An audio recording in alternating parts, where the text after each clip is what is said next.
नमस्कार दोस्तों, आज हम आपको गुरुवार महालक्ष्मी व्रत में सुनी जाने वाली 5 कहानी सुनाने जा रहे हैं। तो चलिए कहानी शुरू करते हैं। किसी नगर में एक सेठ रहते थे। उनके घर में माता लक्ष्मी का वास था। माता लक्ष्मी उनके घर से रहते हुए किसी दूसरे के घर जाने के लिए ललायित थी और वह जाने लगी तो सेठ ने उन्हें सपने में देख लिया कि एक सुंदर स्त्री उनके घर से जा रही है। सेठ ने उनसे पूछा, हे देवी, आप कौन हैं? आप हमारे घर से कहाँ जा रही हैं? तब माता ने कहा, मैं तुम्हारे घर की वैभव लक्ष्मी हूँ। कई पीढ़ियों से मैं तुम्हारे घर में निवास कर रही थी, परंतु मेरा मन अब यहाँ नहीं लग रहा। मैं तुमसे प्रसन्न हूँ। तुमने मुझे सदा उपयोग किया, गरीबों की सेवा की, धर्मशाला योगशाला बनवाए, कुंवारी कन्याओं का ब्याह करवाया तथा पूजा पाठ करवाते रहे, सभी का आदर सत्कार करते रहे। अब तुम क्या वरदान चाहते हो, मांग लो। अब सेठ जी ने कहा, मैं अपनी बहुओं से पूछकर वरदान मांगूंगा। माता ने कहा, ठीक है, मैं कल आऊंगी। अब सेठ जी ने अपनी चारों बहुओं को बुलाया और सारी बात बताकर उनसे सलाह ली। सेठ जी की सभी बहुएं बोली, आप सारे गोदाम अनाज से भरवा लें। एक कहने लगी, हमें खाने की कोई दिक्कत ना हो। दूसरी बोली कि पिताजी, अनाज में तो कीड़े लग जाएंगे, अनाज खराब हो जाएंगे। आप माता रानी से सोने चांदी से सिक्के भरे हुए मांग लें। तीसरी बहू ने कहा, आप खूब धन मांग लें, जिससे आने वाली पीढ़ियों के पास पैसा रहेगा। सेठ जी सोच में पड़ गए। छोटी बहू धार्मिक थी। वह बोली, पिताजी, लक्ष्मी माता एक जगह नहीं रुकती। वह जाना चाहती हैं तो वह जाएं, पर हमारे घर उनकी पूजा पाठ होती रहेगी। मेहमान आए तो हम उनका आदर सत्कार करते रहें।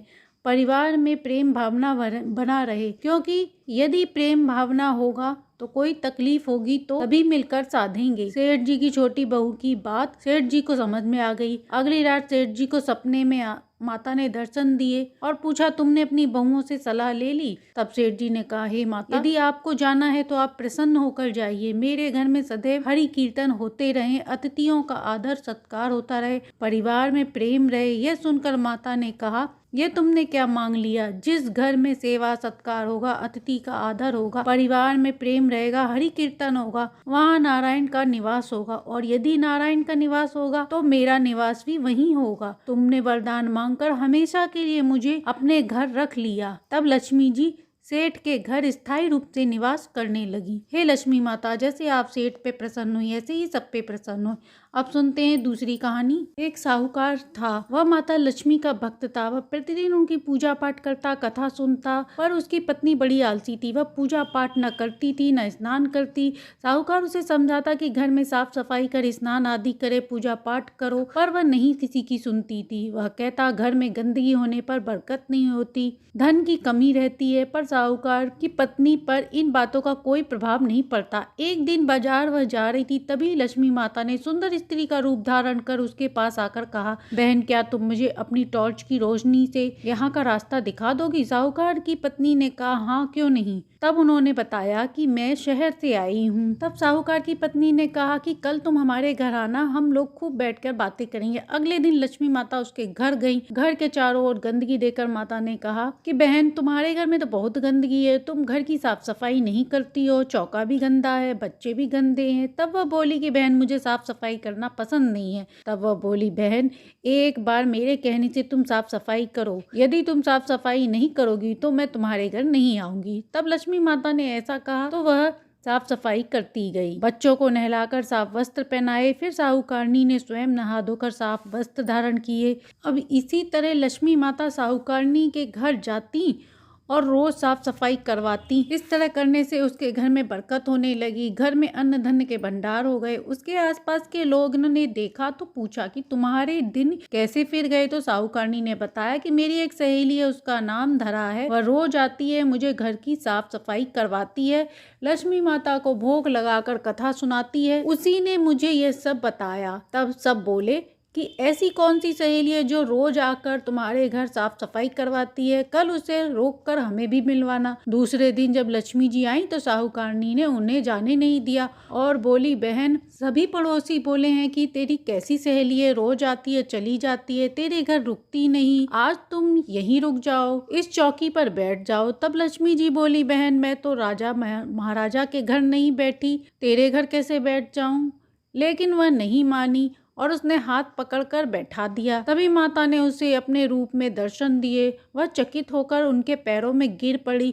लक्ष्मी माता की कृपा से साहूकारनी का घर अन्न धन से भर गया। जय हो लक्ष्मी माँ। अब सुनते हैं अगली कहानी। दो भाई बहन थे। बहन बृहस्पति का व्रत करती। बृहस्पति महाराज आते, 4 लड्डू चांदी का कटोरा देके चले जाते। लड्डू खा लेती, कटोरा कोठरी में रख देती। एक दिन भावज ने कोठरी खोल के देखी, जगमगा रही थी। उसने पड़ोसन से कही, मेरी ननद कहाँ से लाई, कोठरी जगमगा रही है। वह बोली, अपने आदमी से कहियो। आदमी ने नहीं सुनी, बोली, दाल का चमचा भात में, भात का दाल में डाल दियो। दूसरे दिन दाल का चमचा भात में और भात का दाल में डाल दिया। आदमी बोला, पागल हो गई है। बोली, पागल मैं नहीं हो रही, थारी बहन हो गई है, पता नहीं कहाँ से लावे, कोठरी में कटोरे की जगमग हो रही है, इसे घर से निकाल दो। भाई बोला, जी मामा के घर चल। वो जाने थी कि कैसे मामा के जावें। बोली, भाई केले का पेड़ हो, मंदिर हो, वहाँ उतार दियो। उस दिन बृहस्पतिवार का दिन था। केले की पूजा करी, कहानी सुनी। बृहस्पति महाराज आए, 4 लड्डू, 1 चांदी का कटोरा देख के जाने लगे। वो पेड़ के पीछे छिप कर देख रहा था उसका भाई। उसके बाद वो आकर पैर पकड़ लिए। भगवान बोले, पापी मेरे पैर ना पकड़, कुंवारी कन्या के कलंक लगावे है। ये तो सत्य के व्रत करती है, मैं देके जाता हूँ, इसको विदा करके फिक्र मत करना। बहन को लेके घर आ गया। दरवाजे पर खड़ी भाभी देख रही थी। बोली, तू फिर आ गया। बोला, मेरी बहन से कुछ मत कहना, मेरी बहन तो बृहस्पति के व्रत करे है, भगवान आते हैं और देख के जाते हैं। बोली, देखूंगी इसके। बृहस्पति महाराज सारी नगरी में बोल आई, सब अपने अपने बच्चों को लेके आ जाना, मेरी ननद बृहस्पतिवार के दिन व्रत रखती है, उसको 4 लड्डू चांदी का कटोरा मिले है, वह सबको बांटेगी। अब यह सुनकर उसकी बहन एक पैर पे खड़ी होकर बृहस्पति महाराज को याद करने लगी। बोली, हे महाराज मेरी लाज रखियो। 3 बार कही। बृहस्पति महाराज आए, सबको 4 लड्डू चांदी का कटोरा दे के चले गए। हे बृहस्पति महाराज, जैसे उस लड़की की लाज रखी ऐसे ही सबकी रखना।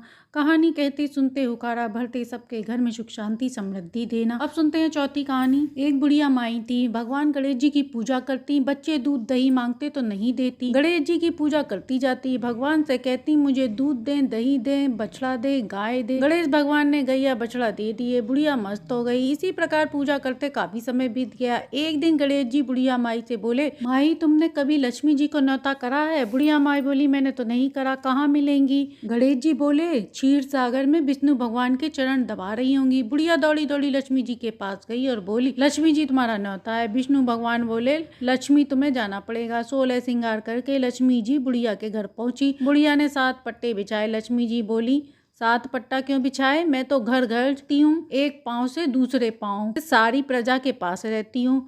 जो रोज मेरा नाम लेगा उसके वास करूंगी। छठी आऊंगी, बधाई आऊंगी। मेरे नौता तो करा है, 36 कोट के देवी देवता को नौता करा है। चंदा, सूरज, गंगा, यमुना, तुलसी जी, शालीग्राम, हनुमान बाबा, राम जी, कृष्ण जी, संतोषी माता, शनि देव, सोमवार, मंगलवार, बुधवार, गुरुवार, शुक्रवार, शनिवार, आठोवार, सीता माता, राधा रानी, रुक्मणी, तिरुपति बालाजी, विष्णु जी, सत्यनारायण भगवान, नित्य नेम को, वृंदावन बाके बिहारी गुरु जी, राधा वल्लभ, द्वारिका, राधा दामोदर, कार्तिक भगवान, दामोदर भगवान, जगन्नाथ, बद्रीनाथ, केदारनाथ, अमरनाथ, रामेश्वर, द्वारिका, कंठेश्वर, नीलकंठेश्वर, कामेश्वर, मनकामेश्वर, नैना देवी, वैष्णो देवी, मनसा देवी, चिंतापूर्ति, ज्वाला देवी, 9 बहनों का नगर कोट। बुढ़िया बोली, मैंने तो ना करा। विष्णु भगवान बोले, तू इन सबको न्योता कर। बुढ़िया ने 36 प्रकार के भोजन बनाकर सबका न्योता किया। न्योता करके सबको विदा किया। बुढ़िया कहने लगी, हे भगवान, जब मैं मरूं तो मुझे अपना कांधा देना। भगवान बोले, जब बुढ़िया मरे तो घंटा बजा देना। बुढ़िया मरी, शोर होने लगा कि बुढ़िया मर गई। भगवान विष्णु बालक का रूप रखकर आए और बुढ़िया से बोले, कान में चल बैकुंठ को। विष्णु भगवान बुढ़िया को ले गए। हे विष्णु भगवान, जैसे बुढ़िया को आए वैसे ही सबको आना। तो बोलो, गणेश लक्ष्मी भगवान की जय हो। अब सुनते हैं 5वीं कहानी। एक बार सूत जी ने ऋषियों से पूछा कि हे सूत जी, कौन से कर्म करके स्त्री भाग्यशाली होती है? कौन से कर्म से वह पति की प्यारी होती है, वह लक्ष्मी को प्राप्त करती है? तब उन्होंने कहा, मन लगाकर सुनो। बहुत समय की बात है, एक वैद्य, वह बहुत गरीब था। उसके घर अन्न धन की कमी थी। उसके घर में कलेश रहता था। जिस घर में जाता घाटे को ही पाता था। एक दिन उसकी पत्नी ने बहुत कलेश किया तो उसने अपनी पत्नी को पीटा तो वह दुखी होकर घर से मरने के लिए निकल पड़ी।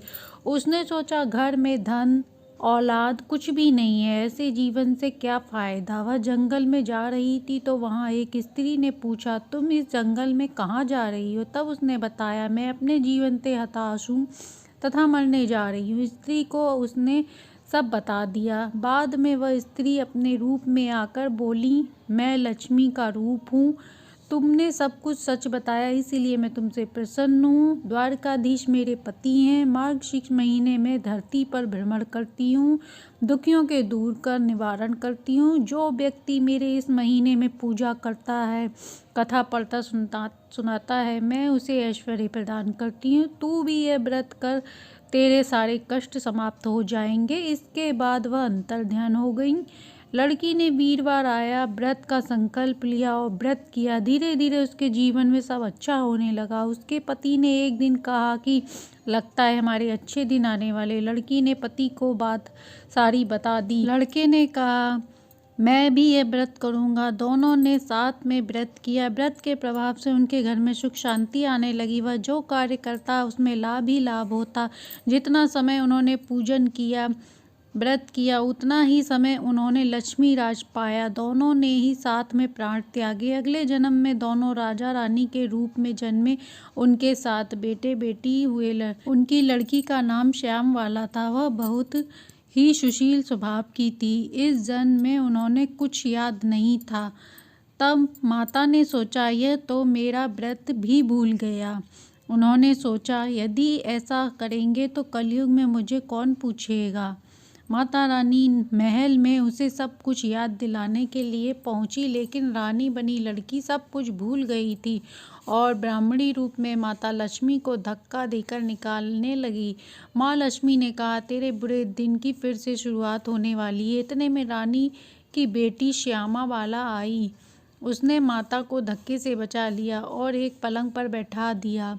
पीने के लिए जल दिया। आने का कारण पूछा। इतनी सुशील कन्या को देख माता प्रसन्न होकर अपने रूप में आ गईं। फिर पिछले की बात बताकर कहा, तेरी माँ ने मेरा निरादर किया है, इसलिए वह फिर से दुख झेलेगी। श्यामा वाला ने अपनी माँ की तरफ से माफ़ी मांगी और कहा, अब से मैं यह व्रत करूँगी, आप मेरी माँ को क्षमा करें। श्यामा वाला पर प्रसन्न होकर माता ने आशीर्वाद देकर अंतर्ध्यान हो गई। श्यामा वाला ने माता के बताए अनुसार व्रत पूजन किया। वीरवार का व्रत पूरा होने पर श्यामा वाला का विवाह एक सुंदर राजकुमार के साथ हुआ। बेटी के विदा होने के बाद राजा रानी के बुरे दिन की शुरुआत हो गई। तब राजा अपनी बेटी के यहाँ गया। तब श्यामा बाला ने बताया, माँ ने घर आई माता का निरादर किया था, इसलिए ऐसा हो रहा है। उनसे अपने पिता से व्रत पूजन करवाया और कहा, माँ को यह व्रत करने को कहें। तब राजा ने अपनी बेटी की बात रानी को बताई। एक दिन श्यामा बाला अपने घर माता पिता से मिलने आई। तब रानी ने बताया कि तुमने इतनी समझदारी से यह व्रत पूजन किया, बताया, जिससे हमारा सारा राजपाट वापस आ गया। जब माँ अपनी बेटी से बात कर रही थी तब उसके पति ने सब सुना। वह बोला, मेरी पत्नी तो माता पिता के लिए देवी व मेरे लिए लक्ष्मी का रूप है। दोनों आपस में प्रेम से रहने लगे। ये थी माता लक्ष्मी के व्रत में सुनी जाने वाली 5 कहानी, जिसे सुनने से घर में सुख सौभाग्य में वृद्धि होती है। कहानी अच्छी लगी हो तो लाइक एंड सब्सक्राइब करें।